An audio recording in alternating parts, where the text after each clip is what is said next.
The burger incident, it was just another boring day for Jay. The sky was gray, the air smelled like city smoke, and his stomach growled like a hungry lion. He stood near a small burger stand on the corner of 7th Street, holding the only good thing in his life right now, a big juicy burger. He took a bite, eyes half closed in joy. The soft bun, the melted cheese, the crispy edges of the patty. It was perfect. Finally, something good. But then he saw her. She stood in the shadow of a broken wall, thin, shaking, and covered in dust. Her skin was a strange pale blue color, glowing slightly under her ripped cloak.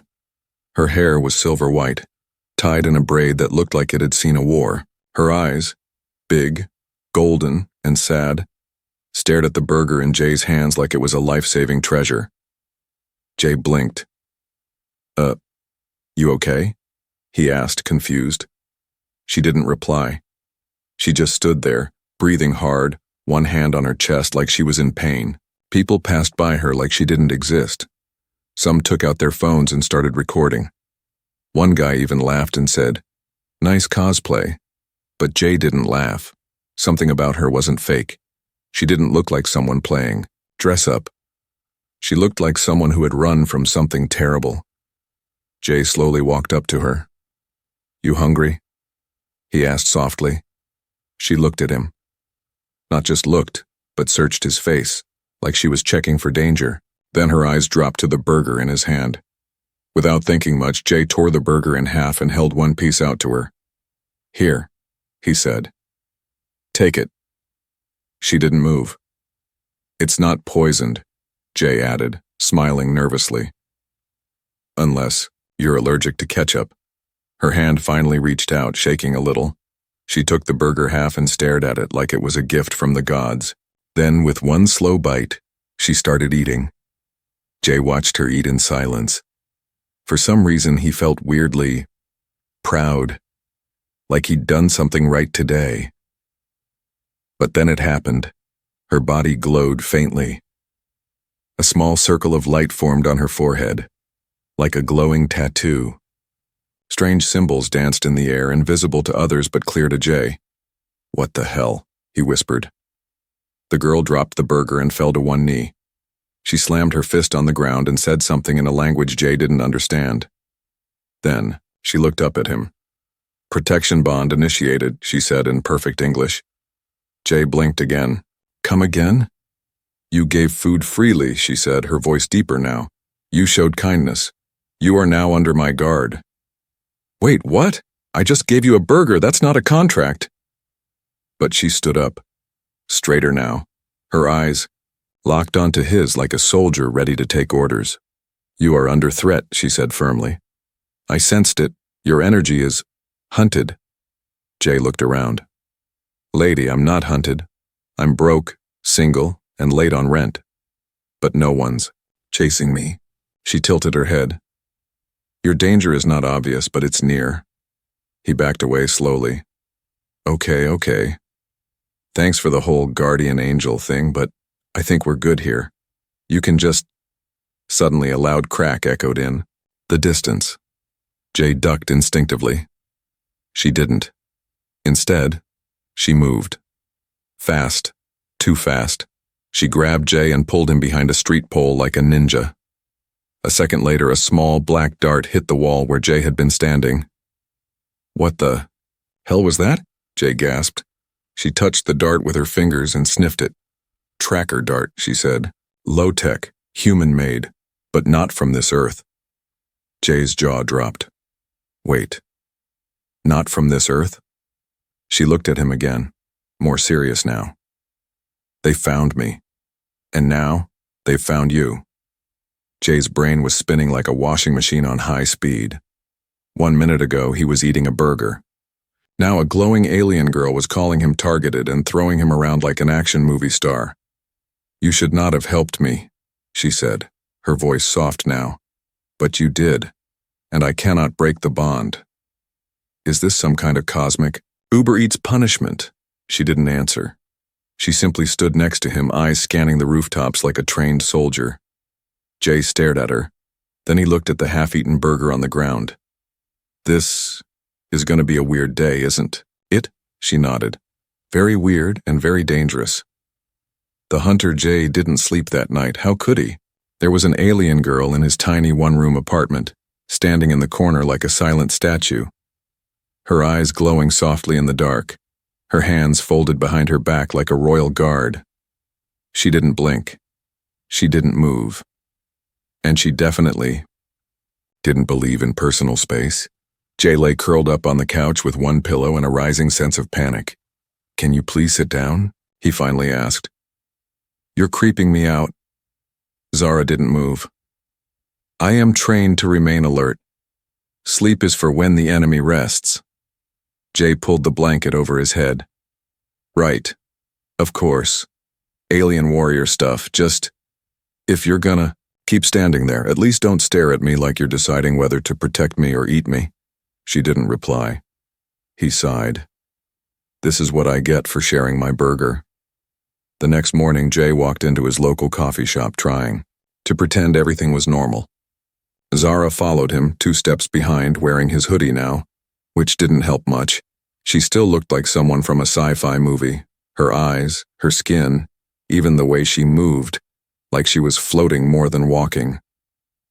The barista raised an eyebrow. "New girlfriend?" Jay smiled weakly. "Foreign exchange student from, very far away." Zara leaned close and whispered, "This place has too many windows. Vulnerable." Jay whispered back, "It's a Starbucks, not a battlefield." Still, her eyes scanned everything. The ceiling vents, the exit signs, the old man sipping tea, too quietly in the corner. Jay tried to order coffee, but her tension was rubbing off on him. That's when it happened. The bell above the door jingled. A man walked in. Tall, clean suit, no smile. He didn't look at the menu, didn't look at anyone, just stared directly at Jay. Jay noticed. Zara noticed faster. She grabbed Jay by the collar and yanked him toward the back. "Too late," she said. "They've found us." "Who?" "Starbucks security. I used your name on the Wi-Fi login." Before he could finish, the lights flickered. The air in the shop turned heavy, and the man in the suit reached into his jacket, not for a wallet, for something long and silver. Zara moved. Fast. She kicked over a chair, knocked a table into the man's path, and threw Jay behind the coffee counter like he was a sack of potatoes. Crash. The man dodged the table easily. Too easily. He didn't stumble, he didn't flinch. His eyes glowed slightly, not golden like Zara's. Red. Jay peeked up over the counter. "Did you see that? His eyes? What is he?" "Not human," Zara said, pulling out a small black dagger from inside her sleeve. "And not friendly." The man spoke now, voice smooth like a snake. "You are harboring stolen property," he said. "Return her, and I will let you live." Jay stood up, hands raised. "Hey, whoa, nobody's harboring anybody. This is all a misunderstanding. She just needed a snack." Zara stepped in front of him. "You'll have to kill me first." The man smiled, but his mouth opened too wide. His jaw unhinged slightly, and his teeth shimmered like metal. Gladly. The fight was fast and brutal. Zara moved like a shadow, slashing, ducking, striking with lightning speed. The man responded with equal force. His arms bending in unnatural ways, his skin shifting texture like it couldn't decide what material to be. At one point, his arm turned into something like a whip. Zara caught it mid-swing and twisted it, back with a roar. Jay ducked under the counter and screamed, "Why is this happening in a coffee shop?" The fight ended when Zara kicked the man straight through the front window. Glass shattered everywhere. Screams filled the air as customers ran out. Jay crawled to Zara's side, breathing hard. The man was gone. No blood, no body. Just a black scorch mark on the street outside and the smell of something burnt and alien. Zara looked at him, serious as ever. "He'll return. Stronger. They always do." Jay coughed. "Who are these guys?" "They are called the Hollow." "Men," she said. "Skinwalkers. They wear fake faces. They are hunters. And I am the prey. And now I'm the idiot who gave you lunch." Zara grabbed his hand and pulled him close. Not idiot. Protector. You gave me food when I had nothing. My people honor that with life debt. Jay looked around at the destroyed coffee shop. Life debt is really starting to look like life ruin right now. Later that night, Jay sat on the edge of his bed, hands shaking. His phone buzzed. Unknown number. He picked it up. A deep voice came through. You don't know what she is, but we do. And we're coming for both of you. Click. Zara stepped into the room. What's wrong? Jay looked at her. Zara. Who else is hunting? You? She didn't answer. Instead, she walked over to the window and stared out. In 2 days, she said quietly, a gate will open, and Earth will no longer be safe. Jay blinked. A gate? Yes, she whispered, and what comes through it is worse than death. Run and bond. Jay never thought he'd wake up in a dirty alley behind a Chinese restaurant, clutching a stolen backpack and lying next to an alien with glowing eyes. But here he was, day 2 of whatever this madness was, and his back hurt more than his brain. Zara stood beside a dumpster, sharpening her blade with a smooth stone. Sparks flew every time the metal hit the edge. She hadn't slept. Again. Jay rubbed his eyes. You know what I miss? My bed, my microwave, the sound of not being hunted. Zara didn't look at him. Comfort is weakness when you are being tracked. Jay groaned. Do all alien warriors speak in motivational death quotes? Still no smile from her. Jay was beginning to wonder if her facial muscles worked the same way as humans, or if they were strictly for fighting. They'd been running all night. After the coffee shop fight, Zara had taken him through side streets, rooftops, and even a sewer tunnel that smelled like sadness. She said the Hollow Men had tech that could follow energy trails, especially hers. Staying still meant being caught. Again. By noon, they were inside a storage unit in an abandoned train yard. Zara finally stopped to breathe. Jay paced. Okay, you told me there's a gate opening in 2 days. What kind of gate? Is it like a wormhole, a portal, or just a really angry door? Zara sat cross-legged and placed a small cube on the ground. It unfolded like origami, forming a holographic map in the air. Jay's mouth dropped open. Okay, that is cool. Zara touched a glowing spot on the map. My homeworld, Kalari, was under attack.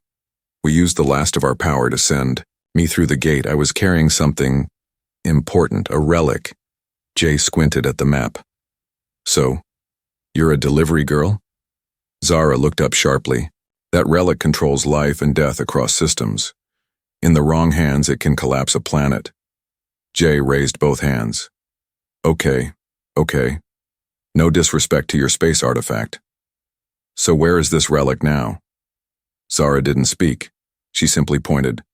At him. Jay froze. Me? I don't even own a passport. When I landed, I was injured, she said. You gave me food. Your kindness triggered the Kalari bond. I passed it to you. Your body holds it now. Jay blinked. Wait. You have a super powerful alien relic inside me? What am I, a galactic USB stick? Zara stood. You are more than you know. Jay backed up. Lady, I'm just a guy with a job I hate and shoes that smell like ramen. I can't save planets. Zara stepped closer. You won't have to. I will protect you. Jay laughed, nervously. That's what I'm afraid of. Meanwhile, miles away in a government black site known only as Facility 9, a group of men in dark suits stared at a monitor. One of them pointed at a flickering heat signature on the screen. They're moving west. She's with him. Another man in the room sipped his coffee and said, Send in the reclaimer. The room went silent. No one sends the reclaimer, whispered a voice. The man smiled. Today, we do. Back at the train yard, Zara was teaching Jay how to sense threats. She placed 2 tiny glowing pebbles in his palm and told him to close his eyes. Jay tried to focus. What am I sensing exactly? Vibes? A disturbance in the force? Shh, she whispered. Listen, not with ears, with your energy. Jay sighed. I can barely listen with Spotify. Then suddenly he felt something, a sharp twist in the air, like electricity humming under his skin. He opened his eyes. A tall figure was standing at the entrance of the storage unit, wearing a gas mask, holding a black spear. Zara was already in front of Jay, blade drawn. You shouldn't be here, she said to the figure. The man didn't speak. He took a step forward. Zara's eyes widened. Reclaimer, Jay whispered. You know him?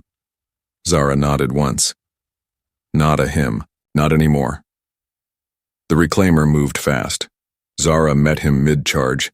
Steel hit steel. Sparks lit up the dusty air. Jay ducked behind an overturned locker as the two warriors clashed like thunder. Zara was strong, but the reclaimer was inhuman. His movements had no rhythm. He didn't flinch when stabbed. He didn't bleed. Jay noticed something strange. Every time the reclaimer got close to him, the relic inside Jay pulsed. A burning heat in his chest.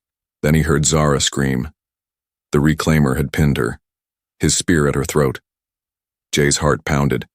He couldn't just watch, so he did the dumbest thing he's ever done in his life. He ran forward and punched the reclaimer in the face. It hurt, a lot. But something unexpected happened. The relic activated.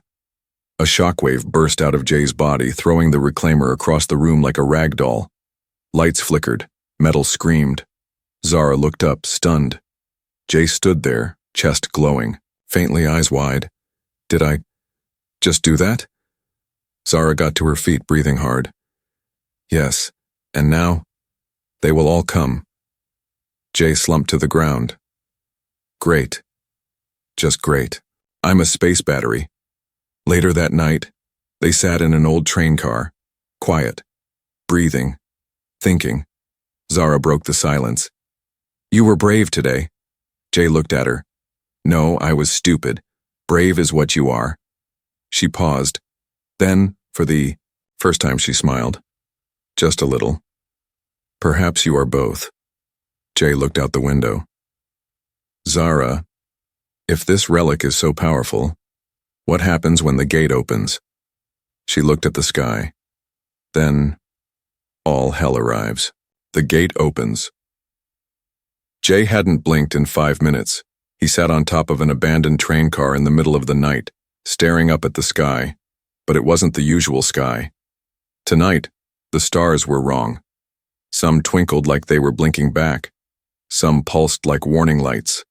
And one was glowing blue. Not normal blue. Alien blue. Like Zara's eyes.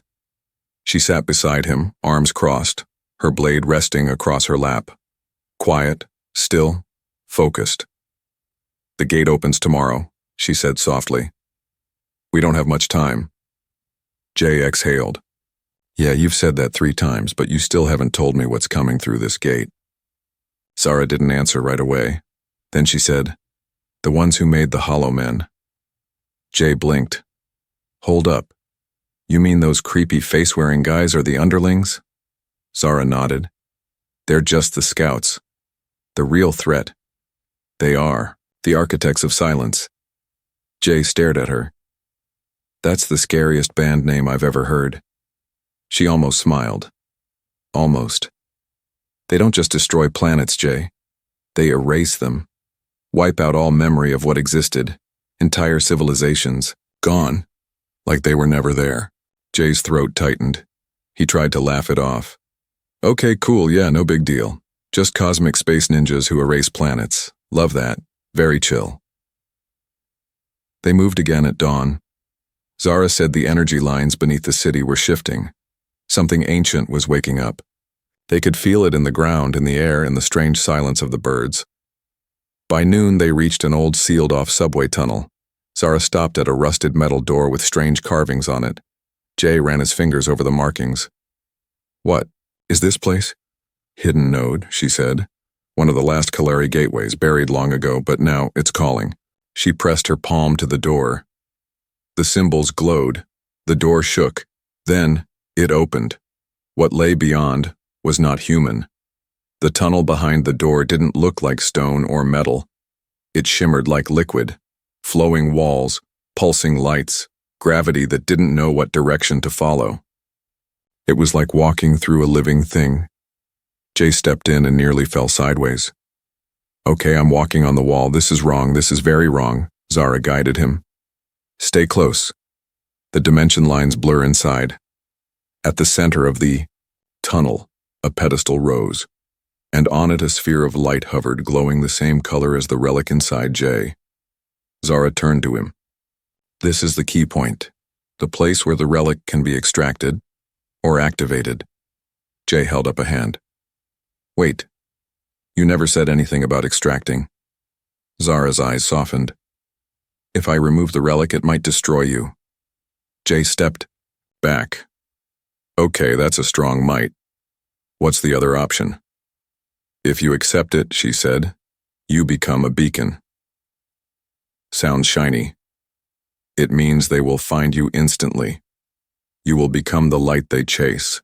Jay looked at the sphere, then at Zara. "And what if I do nothing?" She looked away. "Then Earth falls." Jay closed his eyes. "Of course it does. Because why should anything be easy anymore?" Suddenly, the tunnel shook. Lights dimmed. A sound like cracking thunder filled the space. Zara's eyes widened. "They've found us." Jay turned toward the entrance. But there was no entrance anymore. Instead, there stood a figure. Floating. Not walking. Not standing. Floating. It had no face. Just a black moving fog in the shape of a hooded being. Its body bent light around it. And from inside, 1,000 whispering voices echoed, like memories trapped in a jar. "The beacon breathes," it said. "The signal is alive." Zara stepped in front of Jay. "Architect." The air dropped 10 degrees. Jay could see his breath. "I will not let you take him," Zara said, drawing her blade. The architect didn't move, but its voice vibrated the tunnel. "Then fall and be forgotten." Zara attacked. Her blade passed through the creature, like slicing through fog. Jay felt it too, like his soul was being pulled from his body. Suddenly, the relic inside him burned. Without thinking, he touched the glowing sphere on the pedestal. A surge of light exploded outward. The architect screamed, or maybe 1,000 things screamed at once. The fog began to retreat, melting back into the shadows, but before it vanished, it said one last thing. "The gate is now open." Jay collapsed. Zara rushed to his side. "Jay!" she shouted, shaking him. His eyes were glowing now. Not blue, not gold. White hot, like a star. When he opened his mouth, it wasn't his voice that came out. "Calibration complete," he said. "Beacon initiated. Earth is now marked." Then he passed out. Zara held him close. For the first time, her voice broke. "I'm sorry. I didn't want this." Elsewhere, far above Earth, in a place without time, a hole in space cracked open, and from it they came, ships shaped like bones, weapons older than galaxies, and in the center, a throne of light, and the beings who built silence into the stars. The architects were coming, and the beacon was calling. Marked for war. Jay woke up to a sound he couldn't explain, like stars breathing, like metal being folded inside his ears. His body ached, in places he didn't even know existed. His bones felt heavy, his heartbeat way too slow, or maybe too fast. He couldn't tell. He opened his eyes. Zara was sitting next to him, face bruised, blade resting across her lap. But her eyes, those bright, fierce eyes, were filled with worry. Not warrior's worry. Human worry. Jay tried to sit up. "Okay, please tell me I didn't just become a glow stick for space demons." Zara exhaled. "You activated the beacon. The signal is now broadcasting across systems. Every architect, every hunter, they know where you are." Jay rubbed his face.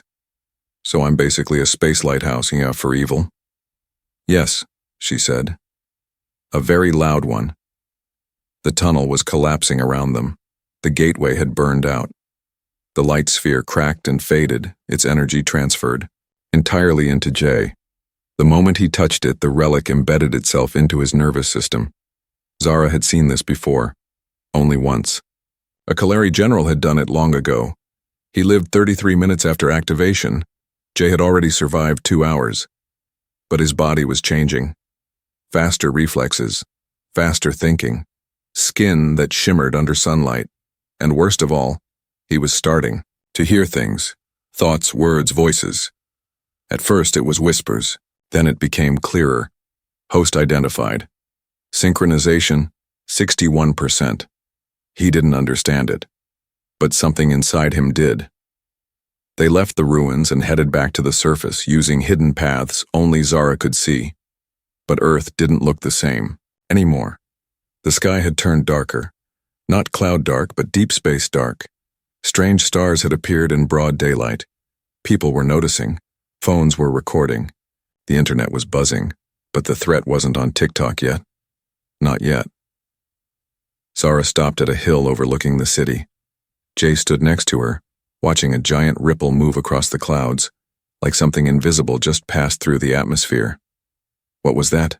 Zara's face was pale. They're scanning Earth. Hunting you. They found shelter in a forgotten military outpost buried beneath a mountain range. Zara said it was once a Kalari safe house from the First War.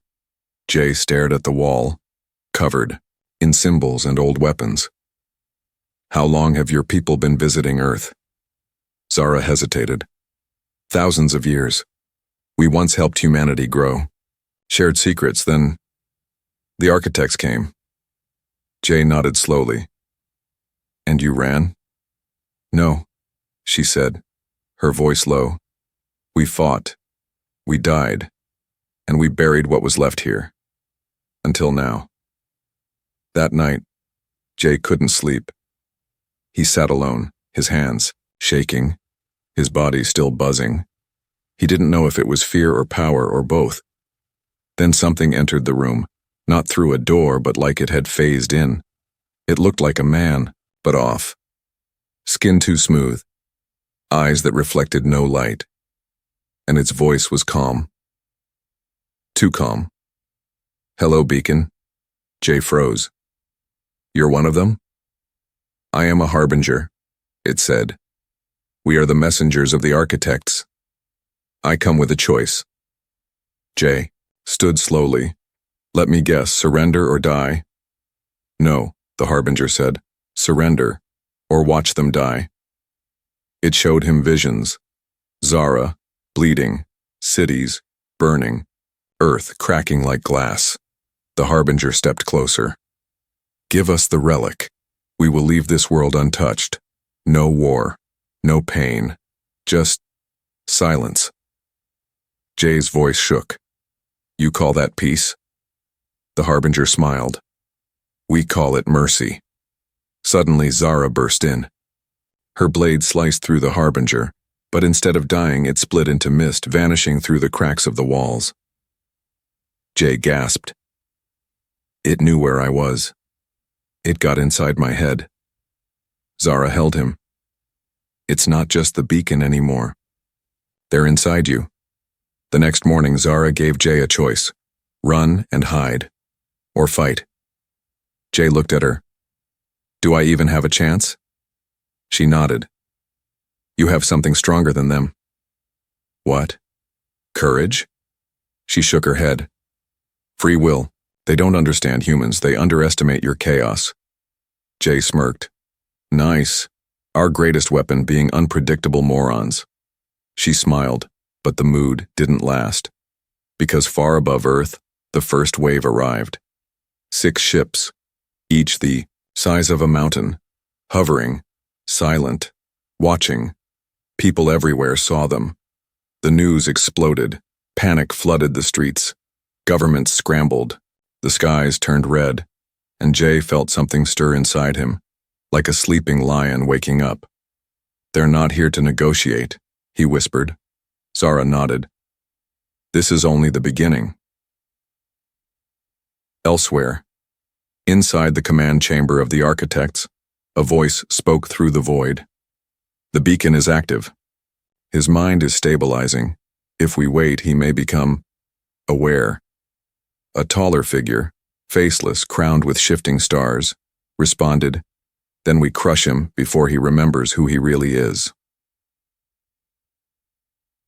Awakening.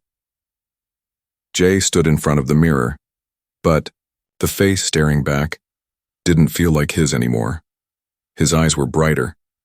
His skin had a faint shimmer under the light, like dust from a comet had been poured into his veins. And when he blinked, he saw symbols, faint ancient runes that hovered just behind his eyelids, flickering like dreams trying to speak. He hadn't slept in 36 hours, but he wasn't tired, not even close. Zara was worried. She didn't show it, but Jay could feel it, the way she paced, the way she checked her blade more than usual, the way she watched him, not like a bodyguard anymore, but like a soldier guarding a bomb. "What's going on?" Jay asked her gently. "You've gone full Terminator mode." Zara looked at him for a long time, then finally said, "You're changing faster than expected. The relic wasn't meant for a human. It's rewriting your biology and your mind." Jay smiled weakly. "So I'm getting alien software updates." She didn't laugh. Jay stepped closer. "Zara, what aren't you telling me?" Zara lowered her voice. "I've seen this once before. A Kalari host. Brave, powerful, trusted. But the relic didn't just enhance him. It rewrote him." Jay frowned. "Into what?" Her eyes met his. "Into something even the architects feared." Later that day, something shifted. Jay heard a voice, but not out loud, not in his ears, in his mind. "Awaken, child of the waking flame." Jay staggered. His hands burned. Symbols ran across his arms like living tattoos. Zara rushed to his side. "What is it, another message?" Jay's voice was distant, hollow. "No, a memory." The world around him vanished. He stood in a field of stars, alone, until he wasn't. Figures appeared, not humans, not even Kalari. Something older, taller, wrapped in time itself. They glowed like dying suns. "You were chosen not by chance," one of them said. "The relic seeks a will strong enough to defy fate. The beacon is not a weapon, it is a test." Jay shouted into the void. "Who are you? What do you want?" But they were already fading. Only one word remained. "Remember." Jay snapped back. Zara caught him as he collapsed. "What did you see?" Jay's voice shook. "I think I was meant to get the relic." Zara helped him sit. "You think this is destiny?" Jay looked up at her, his voice barely a whisper. "No. I think this is a warning." Meanwhile, across the world, the skies tore open. Gateways appeared above major cities. Not portals, more like wounds in the sky, bleeding energy and sound. From each, ships emerged. Not like anything Earth had seen. They weren't built. They were grown, living machines, screaming metal. And then came the soldiers, not hollow men this time. These were different. Harvesters, tall, bone-white, mouths that opened sideways, eyes like dying stars. Governments tried to respond. Fighter, jets, missiles, EMPs, but nothing worked. The harvesters landed, and they didn't speak. They just began to erase. Buildings, people, memory itself. Wherever they passed, the world forgot what had been there. Jay and Zara watched from the top of a mountain. The sky below was on fire. Jay clenched his fists. "I should have never touched that relic." Zara put a hand on his shoulder. "No. If you hadn't, Earth would have never known they were coming. You were the signal. Now you must be the sword." Jay looked down at his hands, which still glowed faintly. What if I can't control it? He asked. What if I become something worse than them? Zara's voice cracked for the first time. Then I will be the one to stop you. Jay looked at her. You'd kill me? She nodded once. If I had to. He smiled. Good. That's what a true friend would do. Back inside the Kalari outpost, Jay stepped into the center of the chamber. The relic symbols began to swirl around him. He closed his eyes. Zara watched as his feet slowly lifted off the ground. Synchronization. Accessing ancient code. Unlocking sealed memory. Jay suddenly gasped. He remembered everything. Who had first forged the relic? What it was really meant for, and what was coming after the architects. Something worse. He turned to Zara, his voice deeper now. They're not just here to destroy Earth, he said. They're running from something. The architects are not the apex. Zara's eyes widened. Then what is? Jay stared at the night sky. We're about to find out. Meanwhile, in deep space, a pulse shot out from Earth. Far beyond the galaxies, something stirred. Something old. Older than the architects. Buried in silence. Wrapped in time. And now, awake. The last stand. The world was ending, but nobody called it that. News anchors said unprecedented celestial activity. Government said temporary sky distortions. Scientists called it a high-energy anomaly. Jay? He just called it war. The harvesters had landed. Cities vanished. Whole populations forgotten. People screamed, ran, prayed, Matan, but nothing stopped them. They were not here to fight. They were here to erase. Jay stood on the roof of an abandoned skyscraper in the middle of a storm, watching the ships move like silent gods. Lightning struck, but none of it touched him. His body now shimmered with golden white light. The relic inside him was no longer asleep. It was him. Zara stood by his side, fully armored in Kalari battle gear. Her face was calm. Her eyes were sharp. We have one chance, she said. Once the Architect's core ship arrives, there's no turning back. Jay nodded. Then let's end this before that clock hits 0. But something else had arrived on Earth. Something worse than the Architects. Jay had felt it in his dreams. Zara had seen it in her visions. And now, the sky split open, and from that crack came the Devourer. No body, no ship, just darkness. Stretching across the sky like smoke, that thought. It wasn't part of the Architects. It hunted them too. Jay whispered, Is that the thing they were running from? Zara slowly nodded.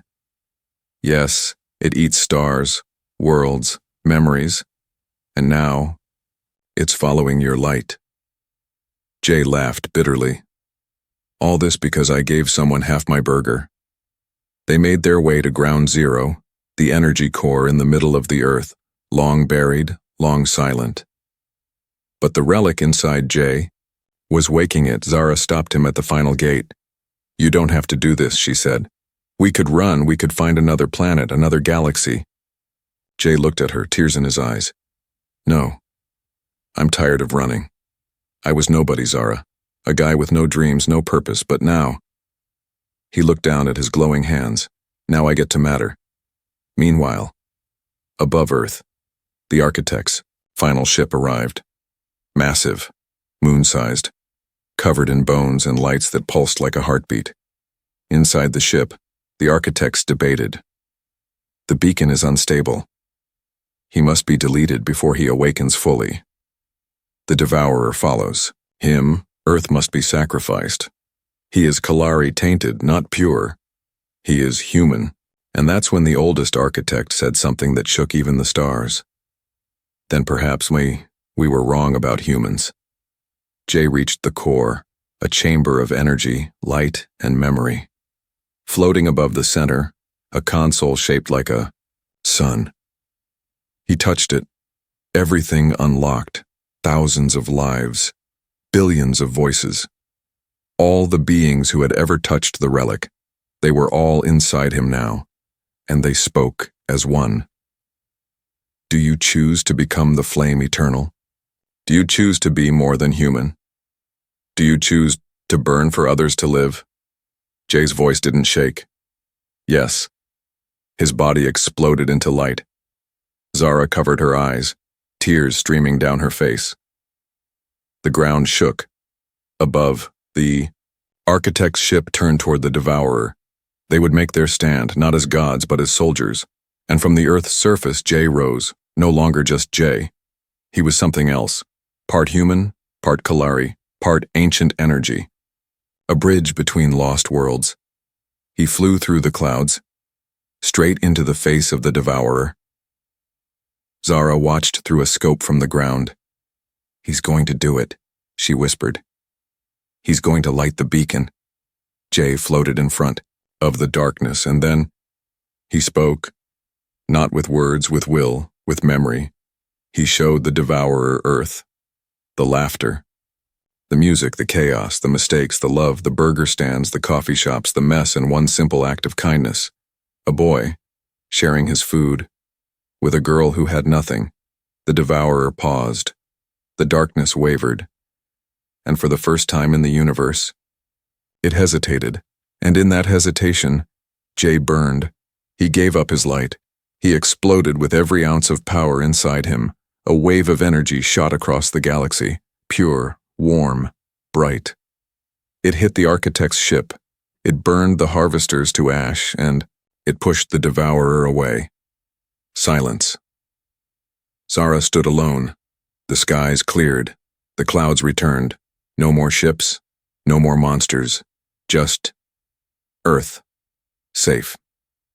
For now.